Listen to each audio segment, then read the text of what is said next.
isə 34 nömrəli tapşırığın həllinə baxaq. Burada deyir ki, Viet teoremindən istifadə etməklə həll edin. Birincidə gəlin baxaq. Deməli, köklərindən biri tənlik verilib, tənliyin köklərindən biri 2 olarsa, tənliyin digər kökünü və küyünü tapın. Bu 2-dirsə, yəni x bir dəfə 2 qiymətini alıb, gətirib qoyuruq. Tənliyimiz necədir? X kvadratı minus x minus 2 bərabərdir 0. Deməli, bu 2-ni gətirib bu x-in yerinə qoyacaq. 2-nin kvadratı çıx 2, çıx 2 bərabərdir 0. 4 çıxılsın 2, çıxılsın 2 bərabərdir 0. Və burada 2 çıxılsın 2 bərabərdir 0-dan 2 bərabərdir mənfi 2, yəni 2 bərabərdir 2. Biz belə 2-nü tapmışıq. Amma tənliyin digər kökünü tapmamışıq. Deməli, burada Q hələ ki aldığımız qiymət Q2-dir. İndi gətirək burada yerinə qoyaq. Q-nün 2 qiymətini burada yerinə qoyub, artıq tənliyi həll etməyə başlayacaq. İndi digər kökünün tapılmasına. Bunu çox ədədini, yəni vuruqlara ayıraraq da yaza bilərik. Və ya diskriminantla da yaza bilərik. Diskriminantın düsturu necə idi? B kvadratı minus 4ac. Yəni x burada tək olarsa, tək və cüt, yəni bütün qiymətlərinə, yəni x-in qarşısında 1, tək və cüt fərqi yoxdur. Bütün qiymətlər üçün bu düstur ödənir. B-nin yerində 1-dir, daha doğrusu mənfi 1-dir. A-nın yerində 1-dir, C-nin yerində amma mənfi 2-dir. Bərabərdir. Hesablayacağıq. Deməli, mənfi 1-in kvadratı 1, üstə gəl. 4 mənfi, 2 də mənfi olduğuna görə. 8 bərabərdir 9. Bu bizim diskriminantımız. Biz buradan x1, x2-ni almalıyıq. x1, x2-nin qiyməti nə idi? Mənfi b bölünsün 2. Yox, üzr istəyirəm. Necə idi? Mənfi b, üstə gələk çıxılsın diskriminant, bölünsün 2a. 2 buradaydı. İndi biz, uşaqlar, bunun növbəti səhifəsi yoxdur deyə belə davam edəcəyik. 2a. Buradan da yuxarıdan yazacağım davamın x1, 2 bərabərdir. Mənfi b-miz mənfi 1-dir. Üstə gəl çıxılsın diskriminantımız 9-dur. Bölünsün a-mızın da yerində 1-dir. Onda burada alınır. Burada alınır.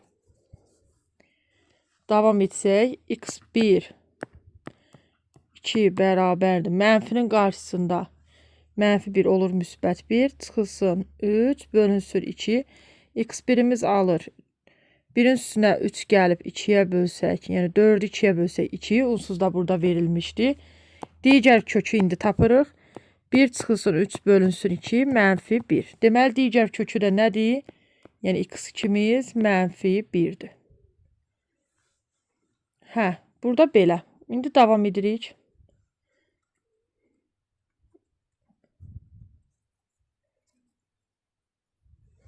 Ekranı pozdum ki, davam edə bilək. Artıq şeyləri pozduq. Bəlkə yaxınlaşdıraq. Burada deyir, digər kökü və p-ni istəyir. Deməli, baxırıq ki, digər bir kökü mənfi 10 olarsa, gətirək 2-də qoyaq yerinə. Misalın özü necədir? X kvadratı üstə gəl px minus 40 bərabərdir 0. Bir kökü mənfi 10 olarsa, yəni mənfi 10-u qoyuruq x-in yerinə. Mənfi 10-un kvadratı üstə gəl. Mənfi 10 vurulsun. P çıxılsın 40 bərabərdir 0. Bu da olur 100 çıxılsın 10p çıxılsın 40 bərabərdir 0. 100-dən 40 çıxanda 60 çıxılsın 10p bərabərdir 0. 10p bərabərdir 60. P bərabərdir 6. P'ni 6 aldıq. Buradan P'mizi almışıq. 6. İndi digər kökü istəyir. Gətiririk misalın yerində. Yəni P'nin yerinə 6 qoyuruq. Tənliyimizdə P'ni sildim. Yerinə 6 qoyacağım. Artıq tənlik bu şəkildədir. Diskriminant bayaqlar B minus 4ac hesablamışdıq. Amma burada uşaqlar, o demişdim ki, tək burada B. Tənlik özü bilirsiniz də, ax kvadratı üstə gəl bx üstə gəl c şəklindədir, eləmi? Orada B, yəni bu x-in qarşısındakı ədədin mənfi və müsbət halı üçün o düstur ödəyir. Amma mənfi müsbət deməyək, cüt və tək ədədlər üçün ödəyir. Daha dəqiq desək, cüt və tək. Amma burada cüt ədədlər üçün ayrıca diskriminant düsturu da var. Yəni 6-nı, yəni bu hesabı kiçildərək də hesablaya bilərik. Bilməyənlər üçün o düsturu deyim ki, mənfi B bölünsün 2-nin kvadratı çıxılsın AC-dir. Orada diskriminant. Və burada mənfi 6, onsuz da mənfiyə bölüb kvadrat götürəndə burada müsbət alınacaq. AC-də də A-mızın yerində 1-dir, C-mizin yerində mənfi 40-dır, bərabərdir. 3-ün kvadratı 9, üstə gəldi 40, bərabərdir 49. Siz adi o biri bayaq yazdığım diskriminantı düstur ilə də hesablaya bilərsiniz. Orada biraz böyük qiymət alarsınız. Amma x1 və x2-də onsuz da eyni qiymətlər alınacaqdır. Sadəcə bu hesabı kiçildir deyə mən bu düsturdan, burada cüt ədəd olanda B, bu düsturdan istifadə edirəm. B-nin cüt qiymətləri üçün. İstəsəz o əvvəl yazdığım düsturu da istifadə özünüz üçün yazıb tapa bilərsiniz. Bunun x1, x2-si də fərqli hesablanır. Burada mənfi B bölünsün 2, üstə gələk çıxılsın diskriminant, cüt ədədlərin diskriminantı bölünsün A. Burada mənfi B bölünsün 2, mənfi 6 bölünsün 2, üstə gələk çıxılsın diskriminant 49-da A-nın qiyməti yoxdur amma. Onda olur mənfi 3 üstə gəl çıxılsın. Yəni A-nın qiyməti yox deyəndə A-nın qiyməti 1-dir. 7. Onda belə çıxır ki, burada x1-imiz mənfi 3 üstə gəl 7-yə görə 4. x2-miz mənfi 3 çıxılsın 7-yə görə mənfi 10. Mənfi 10 onsuz da orada var idi, qiymət verilmişdi. Hə? Biz digər kökü tapdıq. Bunu x2 də adlandıra bilərik. Fərqi yoxdur onların yerin. Adlandıraq 4. Yəni x1-imiz olsun mənfi 10. Çünki kitabda verilib. x2-miz olsun 4. Əslində o, yenə deyirəm, x1-in x2-nin hansı olmasının önəmi yoxdur. Davam edirik.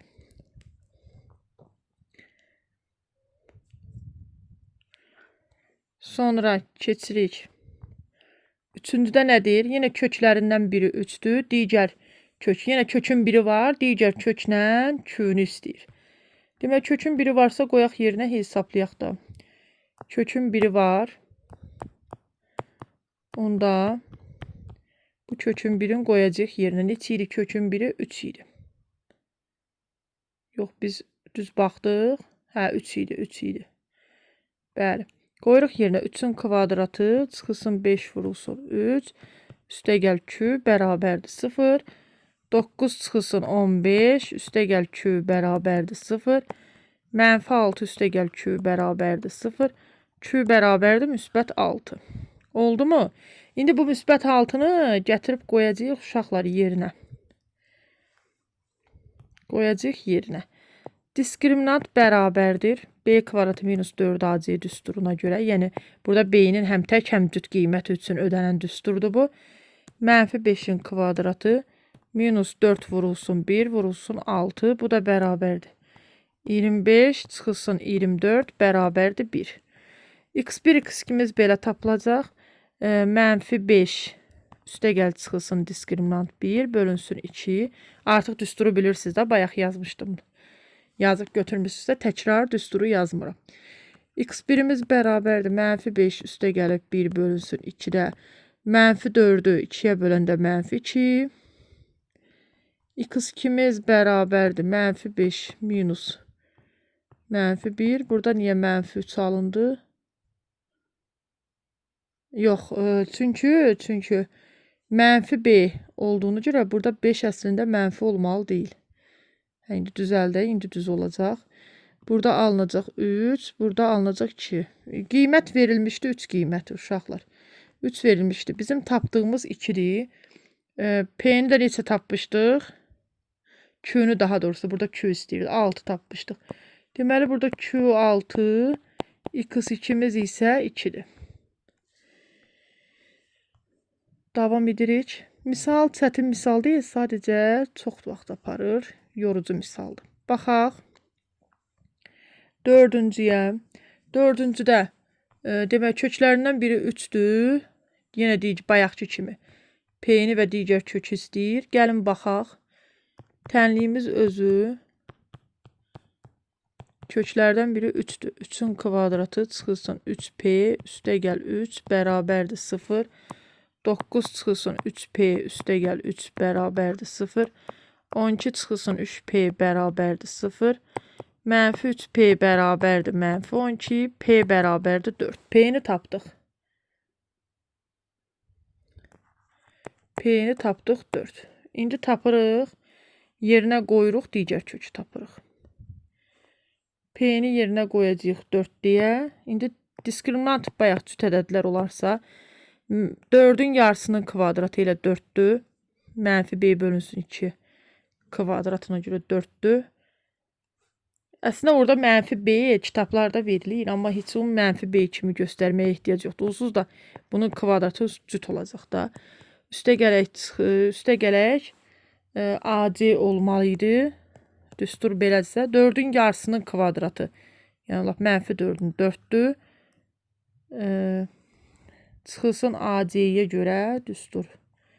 Yəni çıxılsın 3 olmalıdır. Bərabərdir 1. Bunun x1 2'si mənfi b bölünsün 2 üstə gəl çıxılsın diskriminant bölünsün a düsturudur. Və burada deməli mənfi b bölünsün 2 mənfi 4 olur müsbət 4. 2'yə böləndə 2 üstə gəl diskriminant 1'dən 1 çıxır. A'nın da qiyməti yoxdur. Elə belədir. Onda x1 bərabərdir 2 üstə gəl 1'dən 3. x2 bərabərdir 2 çıxılsın 1'dən 1 alınır. Bizdə orada hansı qiymət var idi? 3 var idi. Deməli axtardığımız 1 qiymətidir. x2 bərabərdir 1. Davam edirik. 5-ciyə baxaq. 5-cidə kökün biri var, digər kökü və mənfi 8 deyə verib. Kökü mənfi 8 deyə verib. Yerinə qoyuruq. 2 vurulsun mənfi 8 çıxılsın 2 bərabərdir 0.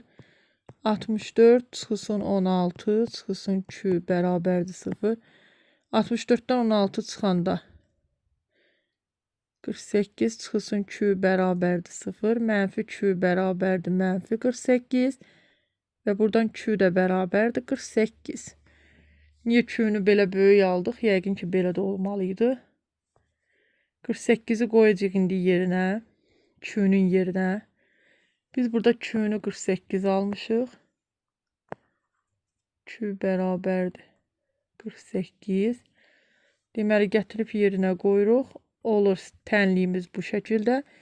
Diskriminant yenə cüt olduğuna görə B. Bu düsturdan istifadə edə bilərik. Çıxılsın AC düsturundan. 2'nin yarısının kvadratı, yəni 1'in kvadratı 1'dir. Çıxılsın mənfi 48. Bizə verir müsbət. Bərabərdir 49. Və x1 2 bərabərdir. Mənfi b bölünsün 2 üstə gəl çıxılsın. Diskriminant bölünsün a düsturuna görə. Burada mənfi 2'ni 2'yə bölüb. Üzərində 49. O da deməkdir ki, mənfi 1 üstə gəl çıxılsın 7. Və burada x1'imiz bərabərdir. Mənfi 1 üstə gəl 7'dən 6. x2'miz mənfi 1 çıxılsın 7'dən mənfi 8. Bizdə hansı verilmişdi orada? Mənfi 8 verilmişdi. Onda bizim tapdığımız olsun x2'miz 6. 6'nı tapdıq. İndi isə 6-cıya baxaq. 6-cıda deməli 6-cıda baxırıq. Yerinə qoyuruq 5'i. X kvadratı çıxılsın px üstə gəl 15 bərabərdir 0'da. 5'i qoyaq yerinə. 5'in kvadratı çıxılsın 5p üstə gəl 15 bərabərdir 0. 25 çıxılsın 5p üstə gəl 15 bərabərdir 0. 25'dən 15 40'dır. Çıxılsın 5p bərabərdir 0. Mənfi 5p bərabərdir mənfi 40'a. P bərabərdir. Mənfi 40'ı mənfi 5'ə böləndə 8. P'miz 8 qiymət alıb. İndi gətirib qoyacaq yerinə. Diskriminant yenə cüt ədədlər üçün olan 8-in yarısı 4-dür. 4-ün kvadratı çıxsın AC-yə görə 15. Bu da eləyir. 16-dan 15 çıxanda diskriminant burada 1-dir. X1 X2-yə görə mənfi B bölünsün 2-dən 4 alınır. Əvvəldə düsturları yazmışam, təkrar yazdırmıram. Diskriminantdan da 1 çıxır. Bölünsün A, A da qiymət 1-dir. Yazmağa ehtiyac yoxdur. X1 bərabərdir 4 üstə gəl 1. 5, X2 bərabərdir 4 çıxılsın 1, 3.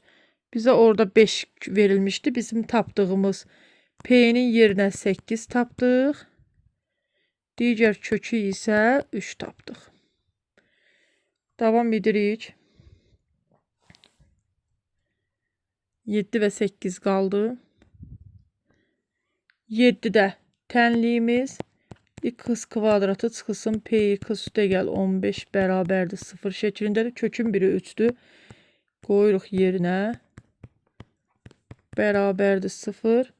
Burada 9 çıxılsın 3p üstə gəl 15 bərabərdir 0. Mənfi 3p bərabərdir. 15-dən 9-un cəmi 24-dür. Buradan da 3p bərabərdir 24. P bərabərdir 8. P-ni 8 aldıq. Bir də baxaq görək səhv etmədik. Səhv olana oxşamır. İndi davam edək. P-ni 8 aldıq və gətirib yerinə qoyuruq. Digər kökü tapmazın. Yenə diskriminantı, cüt ədədlərin diskriminantı. 8-in yarısının kvadratı 16. Niyə eyni ifadə alındı burada? Bəli, eyni alınıb. Onda belə çıxır ki, digər kökdə x 5 alınacaq. Baxın, 6, 7 eyni tənlikdir. 15 çıxılanda 1, x1, x2-də 8-in yarısı 4, üstə gəl çıxılsın 1. Hə, bunun bir kökü olacaq 4 minus 1-dən 3, onsuz da verilib. 4 plus 1-dən isə 5. 5-i də indi tapdıq. x2 bərabərdir 5 burada. Davam edirik. Sonuncudur. 8-ci. Baxırıq. X kvadratı minus 5 px üstə gəl 12 bərabərdir 0-da. 6-nın kvadratı, 6-nı qoydum yerinə. 12 bərabərdir 0. 36 çıx 6p üstə gəl 12 bərabərdir 0. 48 çıxılsın 6p bərabərdir 0. Mənfi 6p bərabərdir mənfi 48. 6p bərabərdir 48 və p bərabərdir 48 böl 6. P bərabərdir 8. Eləmi? P-ni tapdıq 8. İndi gətirib onu yerinə qoyacağıq. P-nin yerinə qoyacağıq. Aldığımız 8-i yerinə qoymalıyıq. Gətirək qoyaq yerinə 8-dir. İndi diskriminantın yenə cüt ədədlərin diskriminantı düsturuna görə 8-in kvadratı, yarısının kvadratı, yəni 4-ün kvadratı olacaq 16 çıx 12 bərabərdir 4. Yenə deyirəm, bu düsturları əvvəldə yazmışdım. Bir daha yazmıram. Mənfi b bölünsün 2-yə görə mənfi 8-in yarısı, yəni mənfi b bölünsün 2-yə görə burada 4 olacaq, müsbət. Üstə gəl çıxılsın diskriminant. Diskriminantdan da 2 çıxır, kök altında.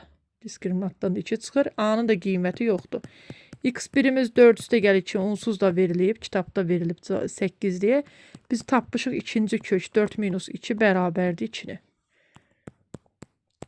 Bərabərdir 2. Digər kökdə tapıldı.